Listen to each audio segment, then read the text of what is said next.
Hey, welcome to Michigan Out of Doors. Thanks for joining us this week. Well, we are here in Leelanau County doing a little muzzleloader hunting. This will be the first story on this week's show, and we're having a lot of fun, but not seeing that many deer.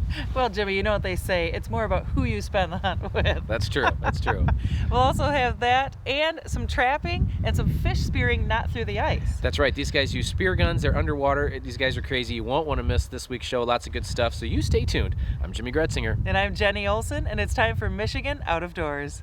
From the first spring rains to the soft summer breeze, dancing on the pine forest floor, the autumn colors catch your eyes. Here come the crystal winter skies. It's Michigan, Michigan out of doors. Someday our children all will see this is their finest legacy, the wonder and the love of Michigan. As the wind comes whispering through the trees, the sweet smell of nature's in the air. From the Great Lakes to the quiet stream, shining like a sportsman's dream, it's a love of Michigan we all share. Michigan Out of Doors is presented by Greenstone Farm Credit Services, making recreational land ownership possible across Michigan and northeast Wisconsin. Begin your land financing journey at one of Greenstone's 37 locations or visit greenstonefcs.com. By Meijer, a destination for hunting, fishing, and camping. From bug spray and tents to GPS and gas, Meijer has nearly everything you need to take on nature and get you there. Meijer. By Chappelle, providing sleds, shelters, and accessories for your time on the ice. Chappelle offers a line of pop-ups, flipovers, and the Bay Runner, a mobile cabin with a shelf for electronics and a sliding seat. On the web at chappelle.com. By Country Smokehouse, offering a variety of meat products. Country Smokehouse is located 3 miles south of I-69 on M53, just south of Imlay City. Country Smokehouse is a meat processor, a butcher, and a destination for sportsmen.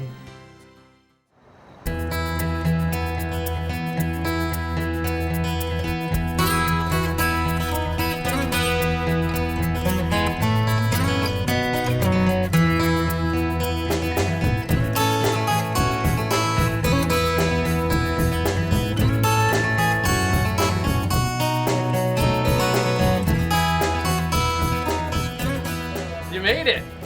Barely. It is snowy in West Michigan. For this year's muzzleloader opener, we were actually able to get out and do a little hunting ourselves, something that doesn't happen all that often. And although we didn't know much about the property we were hunting, we were able to get out and scout a little bit the day before, and we were excited to be there for the opener. We are set for the opener of the muzzleloader season. We flipped all the coins last night, and I'm running a camera, and Jordan is hunting. Me, Jenny's running a camera, running the gun, right? And Gabe is running the camera. So, yeah, the spot we're at, we haven't been to other than just yesterday. It's a apple orchard surrounded by swamp, and we're hoping those deer, well, they're probably in there feeding right now. We'll probably bump them out as they go back down in, and they'll hopefully filter back out this morning. But it's kind of fun hunting new spots. You never know what you're gonna see, and probably not gonna sit too long because it's, I don't know if it's single digits, but it's awful close. So with the wind, it's probably even colder. Well, it's opening day of muzzleloader season here in Leelanau County. We're kind of sitting in a unique spot. We're right on the edge of an apple orchard, and there's a big swamp in front of us. Very northern Michigan-like spot. We did see a few tracks coming in. Actually saw a deer or two when we were pulling in, going into the property. It's a lot different hunting up here than it is back home in southern Michigan, a lot less deer. But that's part of the reason we wanted to come up here, a little different challenge, see some different ground, and hopefully we'll get lucky and maybe we'll have a few deer come by. We did see a couple way down, but nothing close. So we got Jenny and Gabe probably 300 yards away from us sitting along the same edge.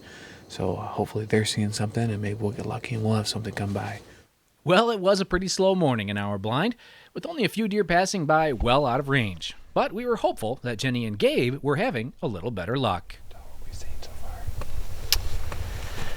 Well, so far this morning, we've seen a couple of frozen apples out there. Gabe and I are trying not to freeze. I'm wearing 3 pairs of pants and 3 coats and some toe heaters. Jimmy and Jordan are over there in the Taj Mahal. They've got heaters and all kinds of sissy stuff, so we'll see what happens. The morning was pretty slow all the way around, but of course, once we hit the road, we started to see some deer. Well, of course, we just got done hunting. And between the 4 of us, well, 2 different groups, we saw 0. And on the way to breakfast, we're about to drive by them again. There's 4 deer just feeding off the road. Of course, nowhere near where we can hunt. That's how it goes. Well, after a little wildlife viewing, a quick breakfast, and a little relaxing at the hotel, we headed back out for the evening hunt, knowing that this would most likely be our best chance at getting a deer on tape. Which one? Jordan is shooting any deer that comes in. We've got doe tags. Well, actually, you probably won't shoot a buck unless it's pretty big. It's got 3 points on the side? I don't even think you do that. If it's got 4 on the side, we'll shoot it. Or if a doe gives us a shot, we'll shoot it. I like how I turned to will shoot it. I might have to grab the gun, but someone will be shooting something. All right, well, I gotta go babysit Jennifer. All right, you guys have fun.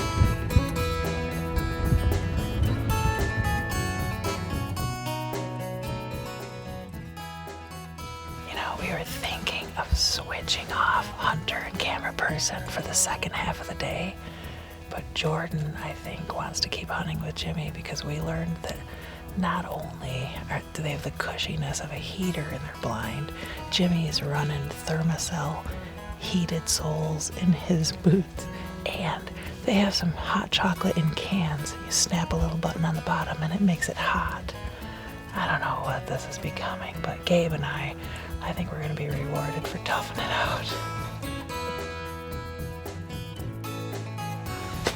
Like a turtle. We're sitting on a slope here. I leaned back. The whole thing went.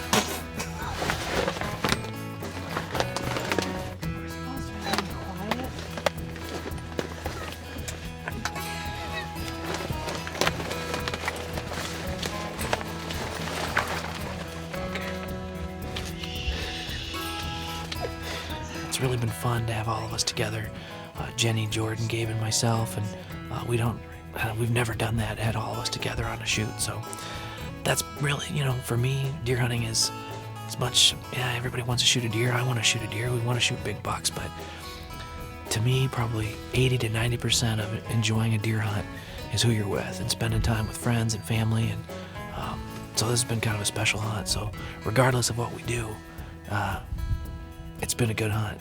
I know some of you out there thinking, how can you say it's been a good hunt? You haven't seen a deer yet.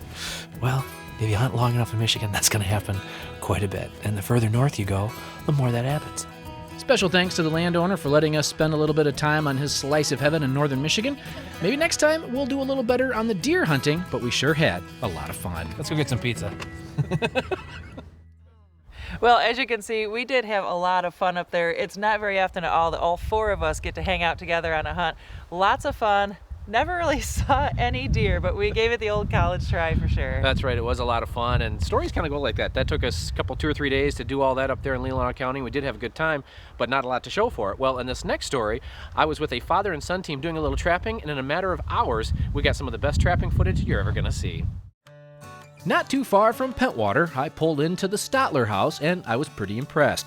As I walked up, I could see the smoke coming from the grill, which is always a good sign. Inside was a family that loves the outdoors. Lane Stotler, a junior in high school, contacted me a few weeks earlier to see if I would have any interest in following him on his trap line. So here I was, and off we went. Lane's dad, Ken, was along today as well.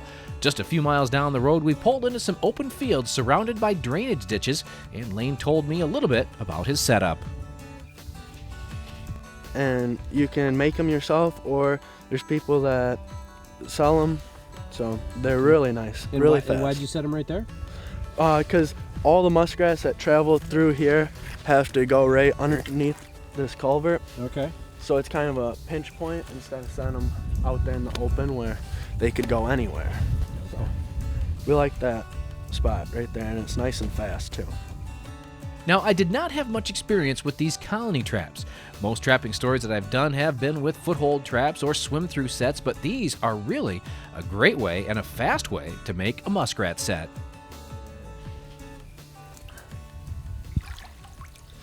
Got this muskrat in this colony trap here. As you can see, he swam through this door here. Couldn't get out through this one.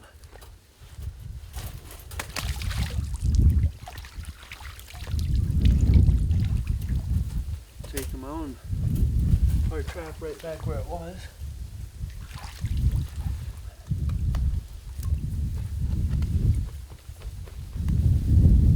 Nice, good-sized muskrat. Good deal. Muskrats do a lot of damage to field edges, which can be a headache to farmers, so finding permission to trap an area is pretty easy. Nice, we got one muskrat in this one.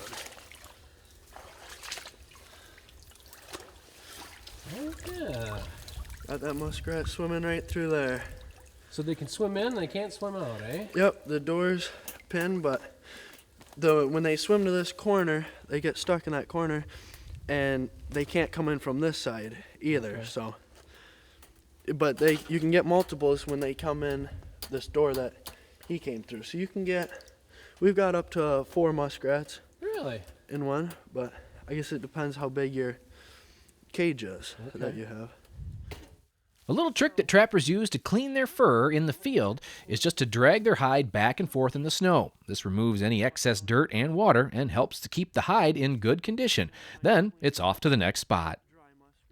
The spots that we picked today I like because right now everything's froze from the cold weather, and the creeks that we were in, the drainage ditches, they were nice because they don't freeze in the wintertime, and the traps, you can go in there and set them in the culverts really fast. You can set them quick, get out of there. You don't have to worry about the scent, you don't have to boil your traps, so it's really nice. You can just grab your foot traps, you can grab 110 conibears, colony traps, and you can put them right in the water and put them on a trail, and you're gonna catch muskrats. Now, one thing about these colony sets that was pretty nice is just how fast you can check an area and set it back up. Without having to rebait a set or redig a spot for a foothold, a colony trap is about as easy as you can get, which is great for getting somebody new into trapping. Okay, got another one, eh? Yep, got one more. Now explain this spot here. This is a little different. We're not in the culvert here. Yep, and the culvert over there, it's really wide, and there was no main trail that they were traveling. So we came up here a little bit further because it pinches down to one spot. You can either go up there, or we picked right here because it looked like they were traveling through. And there's a couple of them traveling through. They were. Put that right there. Side by side, they take up that whole area. We were finding quite a few muskrats. Just about every spot we went to was holding a few critters. One thing I asked Lane was just how he got started trapping and how he learned to do it. A couple of friends of mine trapped, and for Christmas one year, my oldest brother gave me 4 coyote traps, and just happened to be one of my friends, Alex Comstock. He got 4 coyote traps the same year, so we kind of looked at magazines in school and just read together, and we figured out the best way to set our traps, and we put them out there, and a couple of guys taught me here and there, just talking to me, and we put them out, and just experience teaches you the best. This is a nice little spot here. Yeah, it's a really nice spot.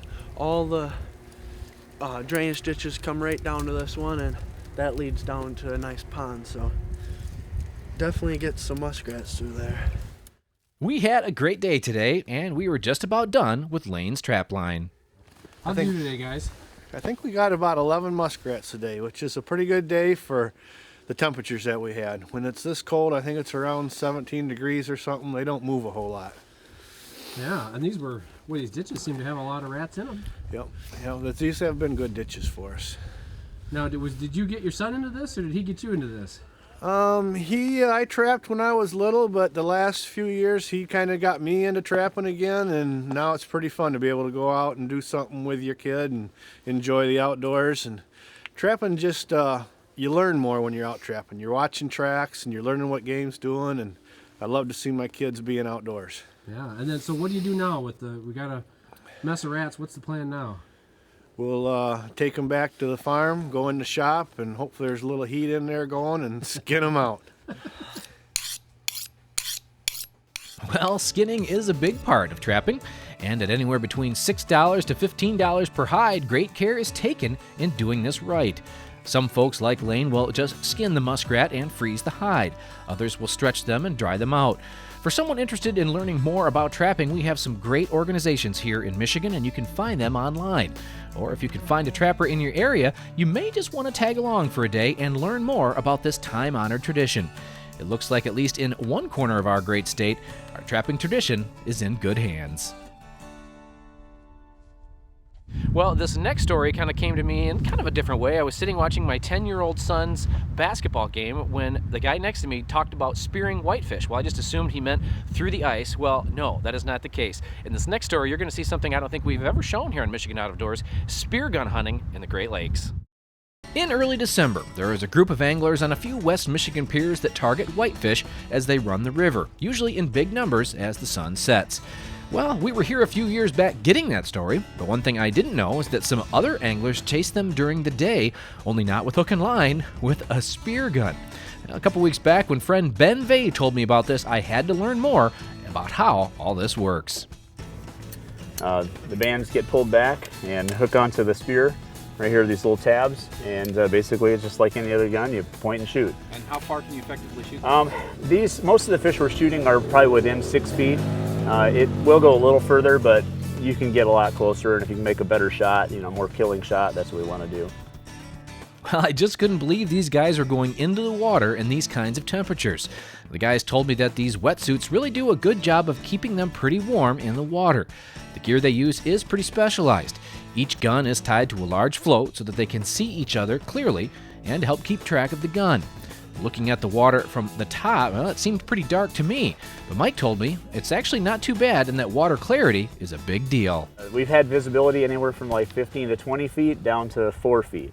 4 foot's really rough to work because the spear gun's about that long, and you're projecting out there and the fish are kind of taking off before you even see them. Okay. So, well, I hope to shoot a couple feet. 3 feet is a good shot, yeah. I mean, if I go further than that, I'm kind of stretching and I got to be right on them, and there's no room for error there. The whitefish run was just starting, and I was curious how these fish would react to seeing this kind of fishing/hunting.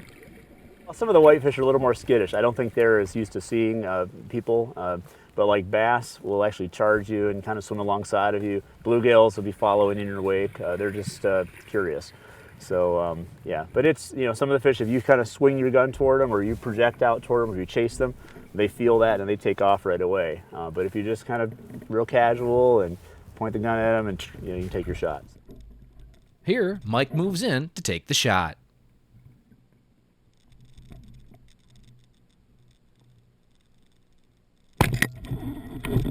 I was curious when freediving like this, just how long do the guys typically have to hold their breath to do this kind of fishing? Most of our freediving is anywhere from like 30 seconds to a minute bottom time. As just laying on the surface, we can hold our breath about 3 minutes, 4 minutes, something like that. But going down, you're exerting more energy, burning oxygen, and you end up being a little shorter times. But 30, 40 seconds is a long time when you're underwater. A few folks stopped us on the pier to watch these guys do their thing, and I was curious just what other anglers' reaction has been to Mike and the guys. Well, we don't go by them. I mean, we don't get around them. If they're fishing, we give them their space just like we'd hope they give us our space. But, most of them are pretty interested in it. We walk on the pier and the guys are like, well, go ahead and shoot one of those, show us what it looks like. And so, it's kind of cool. So. And have you asked you to hook a fish while you're down there? No, I haven't had that yet, but I suppose we could do that. Now, in this story, we are focusing mainly on the December run of whitefish, but really these guys do this most of the year. And as long as visibility is okay, they can do this all year. Carp, drum, catfish, lake whitefish, along with a few other species are open to spearing all year, unless the water is identified as closed to fishing. And what drew me to the story is that I really had no idea that folks did this here in our great state. And it never even dawned on me that Michigan would be a good place for it. And really, it is. With the structure around our pier heads under the water, there are all sorts of fish on them. I know many of us anglers have often wondered what the world looks like below our boat, and for many of us, the only time we get to see it is on our buddy's underwater camera during the ice fishing season. Well, after watching this, maybe, just maybe some of you would want to try your hand at speargun fishing. Here is just a minute or so of just what the underwater world has to offer.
If you happen to hit our pier some December evening, and if you get snagged up, you may just want to come back in the morning.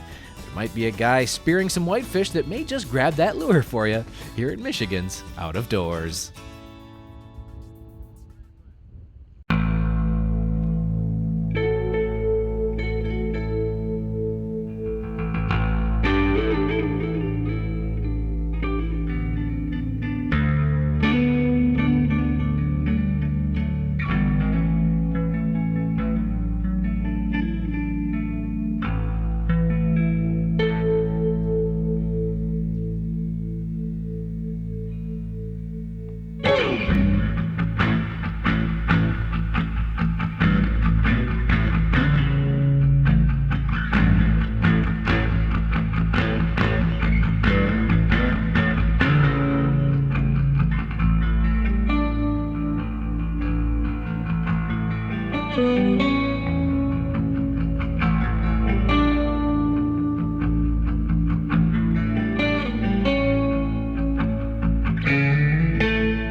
Thanks for joining us this week for Michigan Out of Doors. If you'd like to check us out online, you can do that a couple of different ways. You can check us out on our website at michiganoutofdoorstv.com and check out old episodes or this week's episode again on there. Or you can check us out on Facebook. We're on there on a semi-daily basis letting you know what's going on, and that's on Facebook at Michigan Out of Doors TV. That's right, and coming over the next couple of weeks as we get through the holidays here, we're going to have kind of our look back at the year 2013. We kind of go month by month and show you just some of the stories, some of the corners of our great state that we got to explore this year, so you won't want to miss that, as well as some of our favorite stories.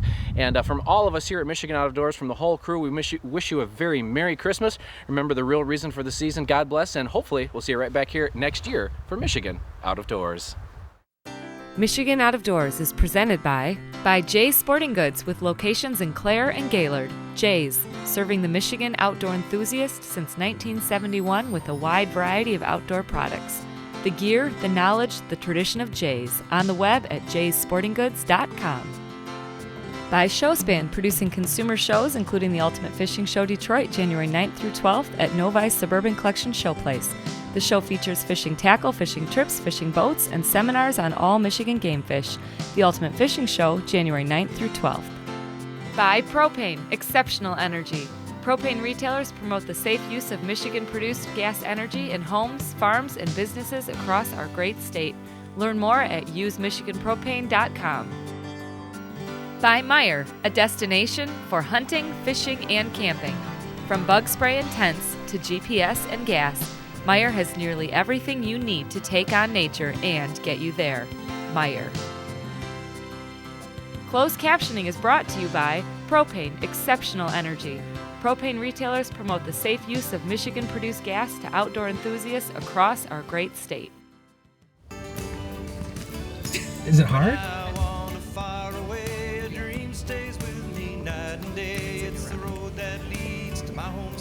It's I am a Michigan man.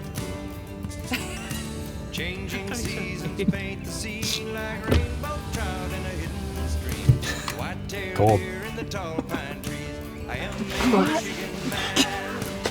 like a turtle. We're sitting on a slope here, and I leaned back, the whole thing went.